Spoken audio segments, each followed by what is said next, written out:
Casting Call, bienvenue sur le podcast de la rédaction de casting.fr qui révèle ta vraie nature. Ici, on va parler casting, témoignages exclusifs, des rencontres avec des professionnels, les clés et les secrets pour devenir un artiste et surtout, en vivre. Casting Call, c'est ton nouveau coach audio qui te permet de poser ton premier pas sur ton chemin de l'éveil et de la réussite. Ose enfin devenir celui dont tu rêves. Bonjour et bienvenue sur Casting Call, le podcast de la rédaction de casting.fr. Je suis Soledad Franco et aujourd'hui j'ai le plaisir de recevoir un homme paradoxal, inspirant et dérangeant, un comédien de théâtre à succès, animateur radio qui a commencé dans l'industrie pornographique. Il se définit comme un boulimique de travail, moi je dirais de la vie. Mais alors, comment peut-on démarrer une carrière en tournant plus de 700 films porno et finir sur scène en jouant du Jean-Paul Sartre? C'est avec lui, ici et maintenant, que nous allons en parler. Sébastien Barriot, bonjour. Je suis ravie de te recevoir. Ta vie est un film à écrire, mais ici, on va la raconter sans détour. La devise de ce podcast est « Ose devenir l'artiste dont tu rêves ». Est-ce qu'aujourd'hui, en 2023, tu es là où tu as toujours voulu être ?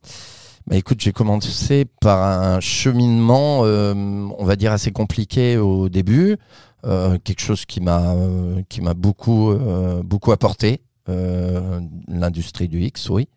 Mais là, aujourd'hui, en 2023 aujourd'hui, oui. Je suis très heureux de pouvoir jouer Garcin de Jean-Paul Sartre depuis 9 mois. Donc maintenant. Tu te définis comme un comédien.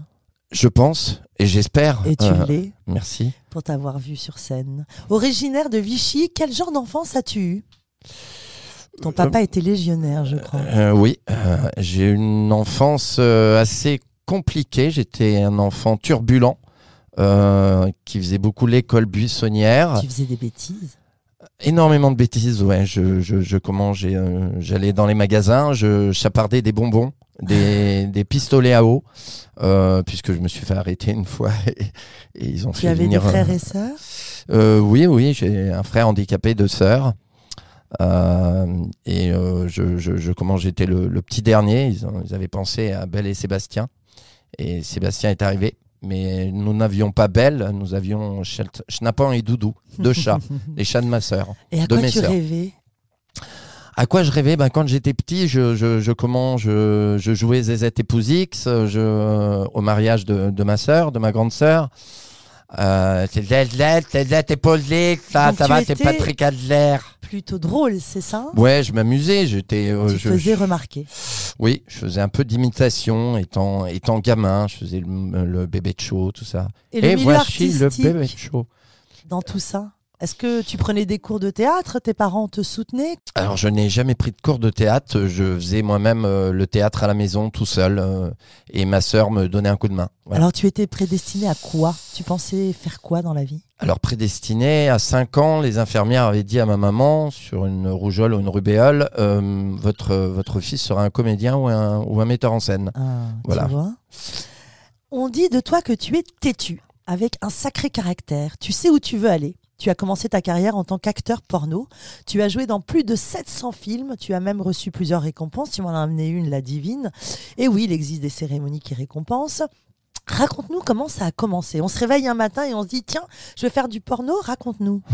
Non, on se réveille pas un matin, on se dit, je vais faire du porno. Non, pas du tout. J'ai juste écouté un couple qui parlait de son expérience. T'avais quel âge ? J'avais, c'était en... Quel âge j'avais ? C'était juste avant... non, après l'armée. C'était après l'armée. C'était juste avant de rentrer dans les sapeurs-pompiers. Je pense que c'était en 95. Je devais avoir 24 ans, un truc comme ça. Ok. Voilà. 23 ou 24 ans. T'entends un couple parler de ça ? Voilà, leur expérience. Ils avaient fait une expérience dans un film pornographique. C'était à Lunéville que j'avais écouté ça, puisque j'ai fait mon service militaire là-bas. Moi, je viens de Vichy, de l'Allier. Et de là, en 97, j'ai décidé de partir, de laisser mon appartement. Je l'ai passé à un ami à moi qui avait des problèmes. Je lui ai dit, tu m'enverras des chèques pour me payer le loyer, tout simplement. Et je suis parti à l'aventure à Paris. Passer des castings pour jouer dans des films porno. Passer des castings, oui et non. Ça s'est passé au Cap d'Agde en premier. Ah, ok. Voilà, ça s'est passé au Cap d'Agde en premier. J'ai tourné dans un film pour Laetitia, l'école de Laetitia. Donc un film professionnel. Un film professionnel par la reine de l'amateur à l'époque. Voilà. Et je me suis retrouvé dans une cage à oiseaux. C'était une bien cage payé. géante. J'ai dû gagner l'équivalent pour commencer, l'équivalent de 20 €. Ah oui, 20 € mais en francs. Très bien. Ouais, non, Okay. 20 €. 20 €. Mais en D'accord. francs, je sais pas combien ça fait. Oui, mais à l'époque, c'était bien. Oui, ça faisait un peu d'argent, mais c'est pas beaucoup. Ouais, 20 pas €, beaucoup. c'est pas énormément. Et j'ai fait mon premier film. Après, on a parlé un peu de moi. Et j'avais rencontré une personne qui m'avait fait des photos à l'époque.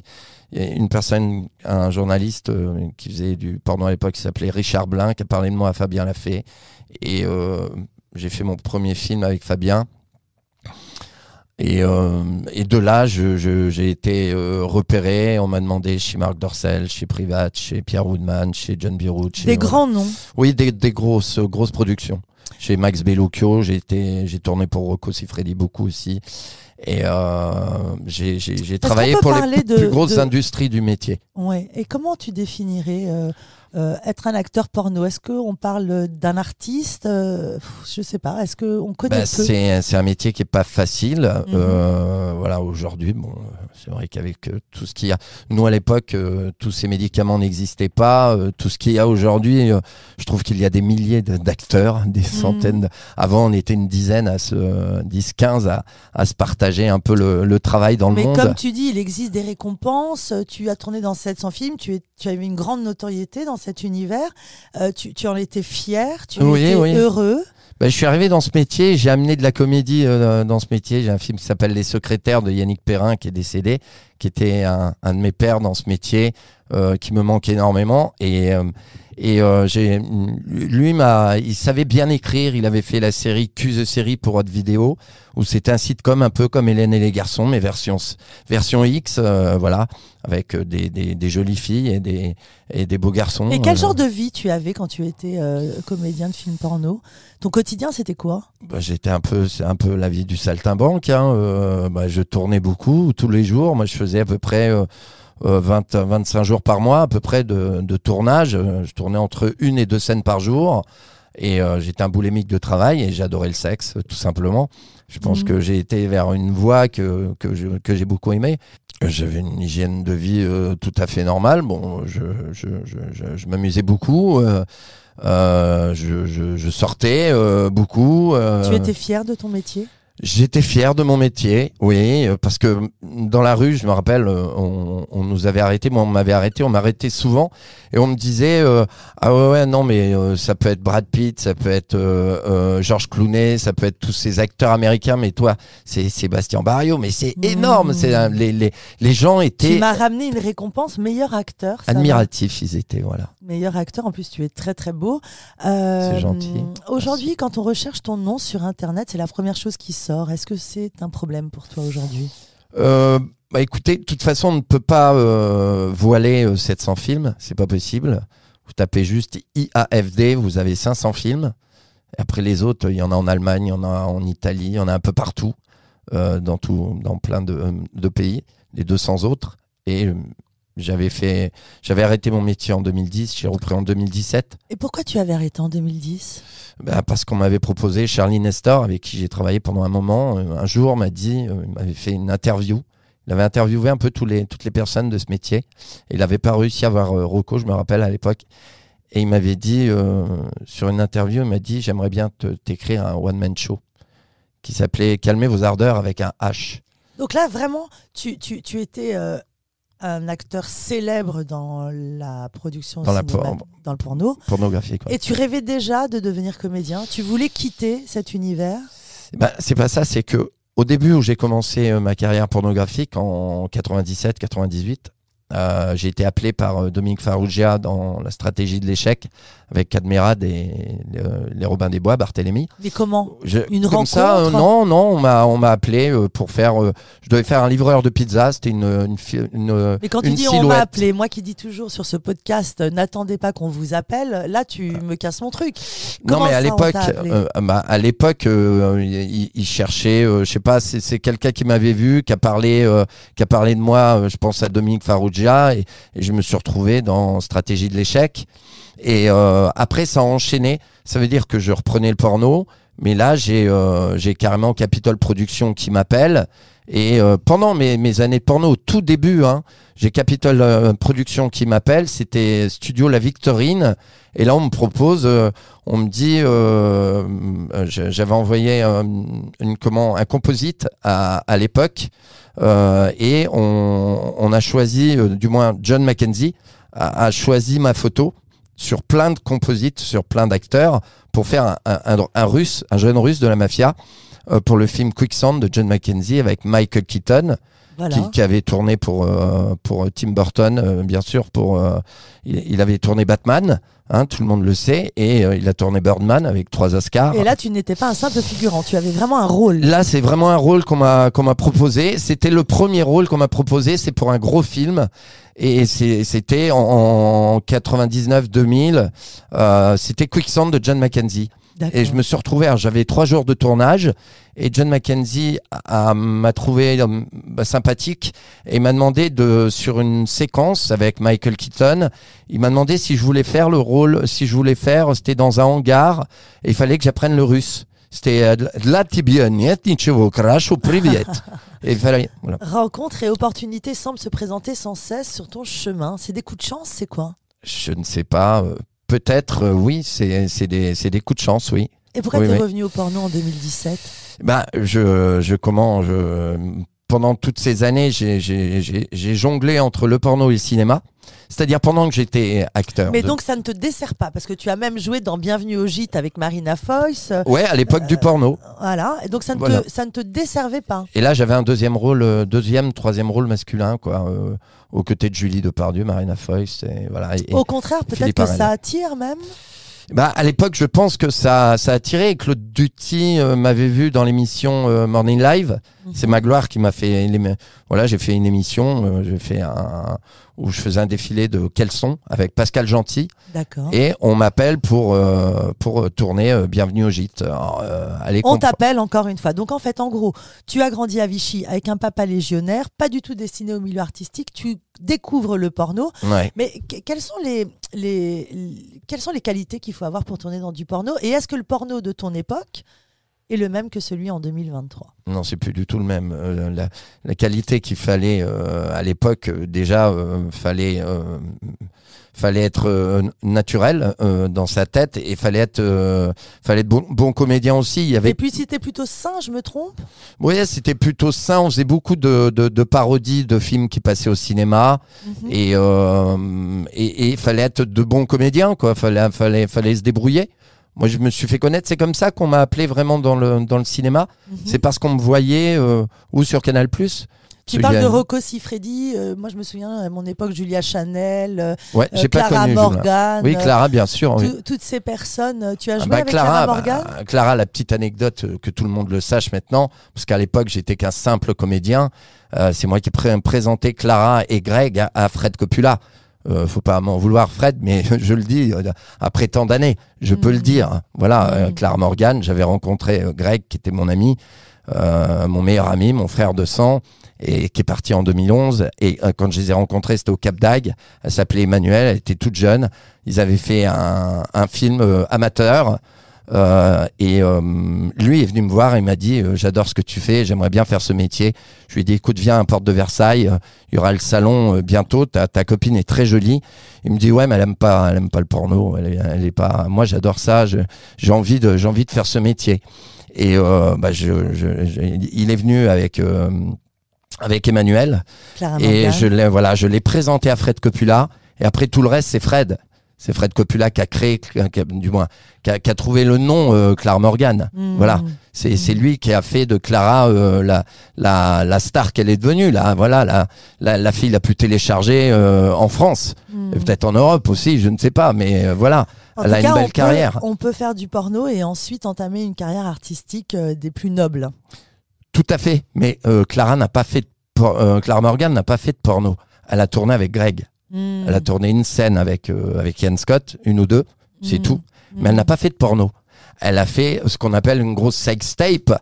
Voilà, c'est ce que je dirais à l'époque, mais elle a pas fait de porno. À contrario de toi, qui a vraiment fait une carrière, voilà. qui m'a ramené une récompense très très belle. Dis-moi, des castings, tu en passais alors quand tu joues dans Bienvenue au gîte ou alors Un tueur aux trousses. Quel est ton plus beau souvenir de casting? Alors oui, le casting. Alors je commence. C'est Stéphane, c'est pas Stéphane, Stéphane Gaillard, voilà, qui est directeur de casting. Mais oui, mon ami Stéphane Gaillard, mais oui. Eh ben c'est lui qui m'a casté. D'accord. Okay. Mais bien sûr, c'est Stéphane Gaillard. Alors la petite anecdote, comme tu me poses la question. Stéphane Gaillard m'a casté, c'est-à-dire Claude Duty me voulait. Je travaillais avec François Cognard sur un film franco-anglais érotique, du moins avec beaucoup de comédie. J'avais fait 7 séquences et il disait mais il se débrouille bien ce garçon et tout. On aime bien son. Bon, j'étais un peu plus jeune à l'époque, hein, il y a quand même quelques années.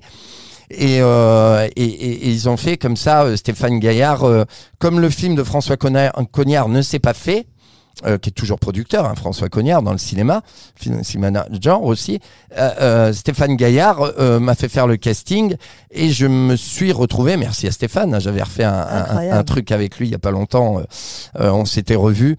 Et c'était très marrant et en plus que tu le connaisses, c'est encore énorme. J'attendais cette question. Et Stéphane m'a fait faire le casting. Je me suis retrouvé à Samemeu, Cédric Clapiche et Bruno Lévy. Bruno m'a rencontré, on est devenus amis, bien sûr, avec Bruno. Et il me pose la question, il me dit tiens, bah, tu vas faire une séquence, alors baisse ton pantalon, tu vas faire Tricogite. C'est le film dans le film, si vous avez vu Bienvenue au gîte. Ouais. Voilà. Et c'est Julie Depardieu qui joue l'actrice porno dans Bienvenue au gîte. Elle joue Nina Strong, voilà, qui vient d'avoir un Hot d'Or et tout ce qui suit. C'est énorme. Et moi, on me propose le rôle, c'est-à-dire comme je leur dis, mais vous savez, je fais ça toute l'année de baisser mon froc. Ouais. Alors ils ont trouvé ça vachement intéressant, le fait que j'ai répondu comme ça. Et toujours naturel. Toujours naturel, et on me fait faire une petite séquence du film avec Michael Maloney qui lui avait joué avec Cate Blanchett et Brad Pitt. Sébastien, quand on t'entend, dans Babel, les auditeurs vont peut-être se dire tiens, peut-être que le film porno est un chemin pour que je devienne comédien. Qu'en dis-tu? Non, ce n'est pas un chemin. Faisons attention. Parle-nous des dérives. Des dérives, oui, vous pouvez. Alors dans le porno, vous savez, moi j'ai connu des personnes qui, je vais pas donner les noms, mais vous savez, le porno, ça peut être très agréable, comme j'ai perdu des copines actrices qui se sont fait assassiner. Comment ça, assassiner? À l'époque, oui, il y a eu Sophie Roche s'est fait assassiner. Mais pourquoi? Juste parce que elle avait laissé.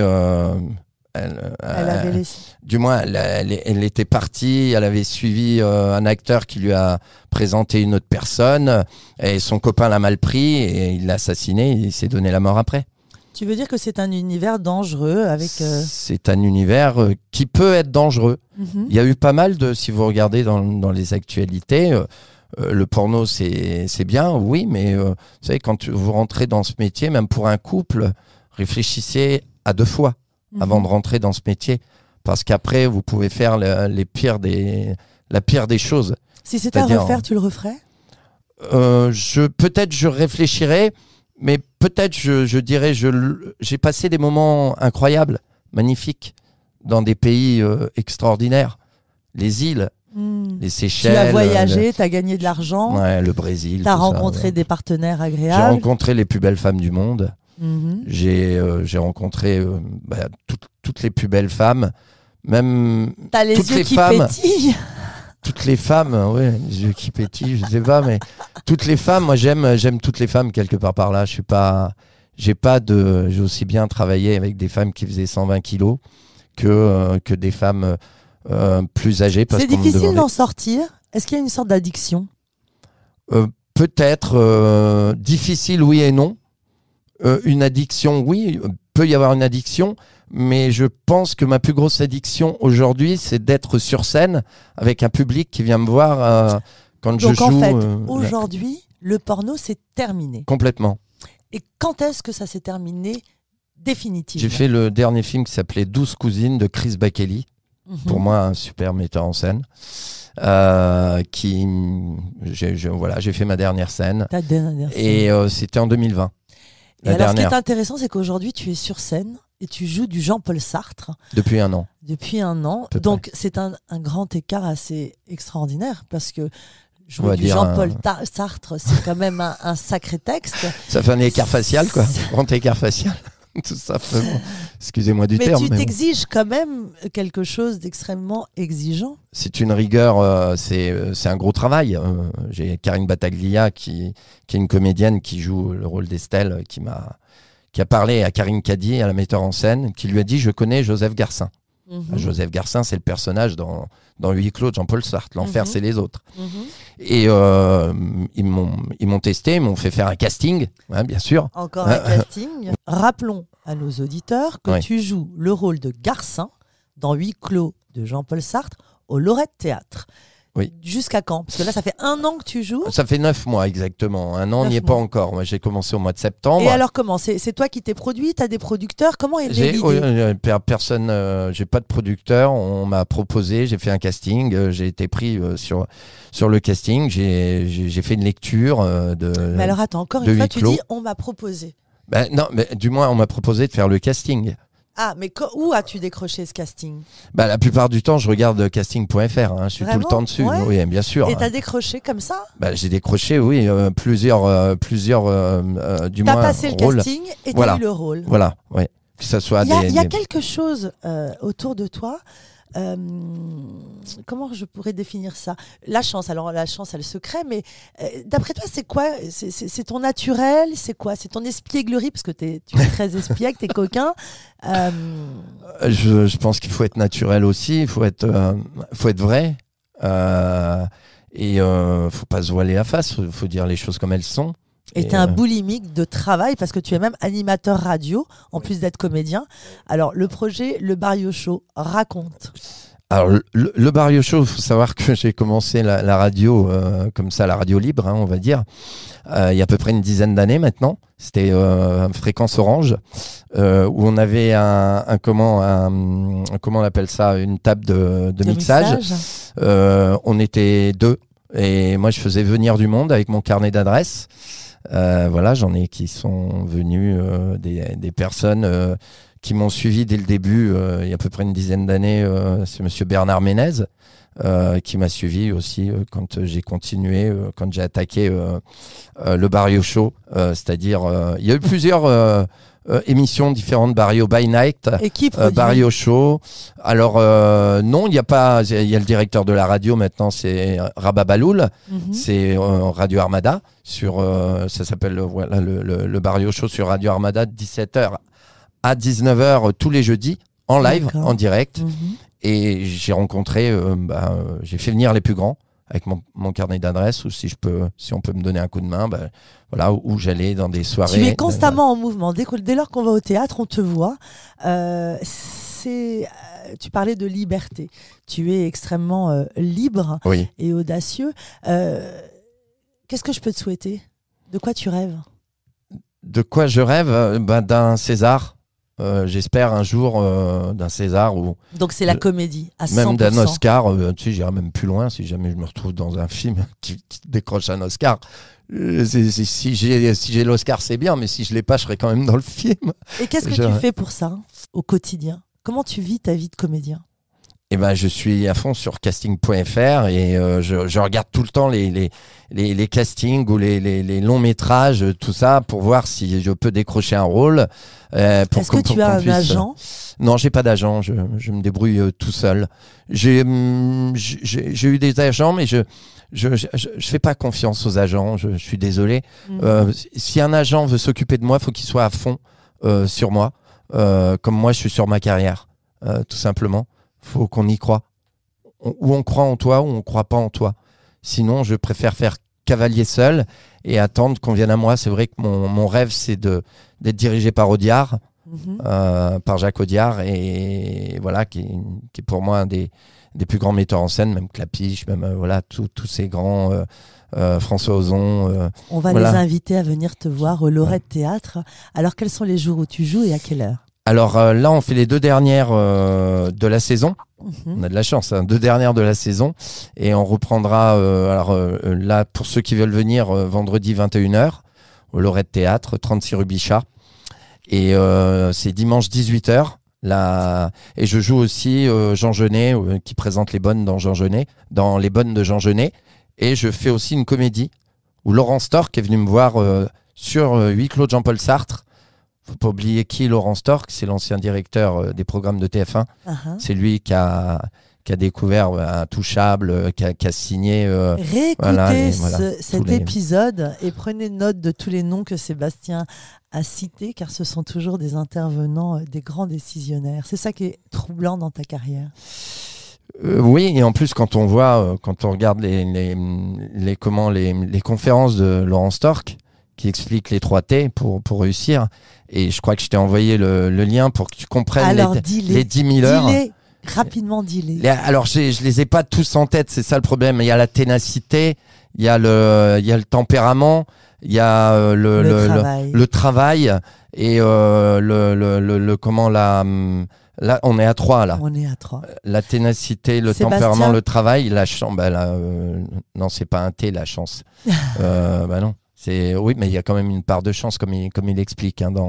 C'est là qu'on parlait ensemble, on avait parlé des 10 000 heures. C'est là où il parle des 10 000 heures. Absolument. 10 000 heures de travail. 10 000 heures ça de veut travail. dire, pour Sartre, c'est ce que j'ai fait à peu près. Qu'est-ce que tu dirais au petit garçon, Sébastien ? Ah, qu'est-ce que je dirais au petit garçon ? Ça c'est... Tu touches la corde raide. Qu'est-ce que tu dirais ? Je sais pas. Je dirais bravo. Bravo. Je dirais voilà. Bravo Sébastien. Merci pour ce moment. À très bientôt dans un prochain épisode de Casting.